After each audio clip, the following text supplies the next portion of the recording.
মিজান ভাই, আমার কাছ থেকে যে আপনি মুরগি এনেছেন, একটু ক্যামেরার দিকে তাকান। আনার পরে আমি আপনাকে ফার্মিং শিখাচ্ছি।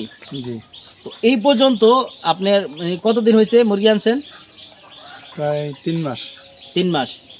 এই 3 মাসে আপনি যতবার আমার সাথে যোগাযোগ করছেন, আপনি কি আমাকে পাশে পাইছেন? হ্যাঁ, সবসময় পাশে পেয়েছি এবং কি সবসময় মানে পরামর্শ দিয়ে আসছেন, খোঁজখবর আপনি নিয়েছেন যে মুরগির কী অবস্থা, এখন কোন অবস্থায় আছে, এখন কতটুকু হয়েছে, কোনো ঝামেলা আছে কিনা, এই ধরনের আপনি পরামর্শ দিয়েছেন। মুরগিগুলা এগুলো বড় করা, এগুলো ডিম দিবে, ডিম থেকে বাচ্চা ফুটাবে, ডিমগুলো ফুটাবে, বাচ্চাগুলো আবার বড় করবে, বড় করার পরে সেগুলো মার্কেটে সেল দিবে। এই প্রসেসগুলো সম্পূর্ণ যদি সে না জানে তাহলে তো খাবার ঘরে টিকে থাকতে পারবে না।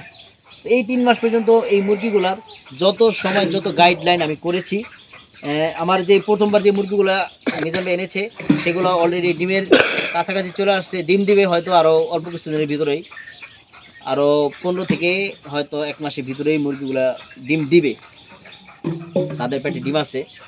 তো আমার এই কথাগুলো বলার উদ্দেশ্য হলো এটা যে কেউ যদি নতুন করে নিজে নিজে শুরু করতে চায় দেশি মুরগি, কখনো সে পারবে না, সে অনেক ক্ষতিগ্রস্ত হবে। তাকে যদি আমি গাইডলাইন এই পর্যন্ত না করতাম, তার অনেক মুরগি এই পর্যন্ত মারা যেত, মুরগিগুলো টিকে রাখতে পারতো না। কারণ কয়েকবারই সমস্যা হয়েছে, কয়েকবার আমি গাইডলাইন করছি, এরপরে মনে করেন যে মেডিসিন দেওয়ার দরকার সেগুলো দিয়েছি,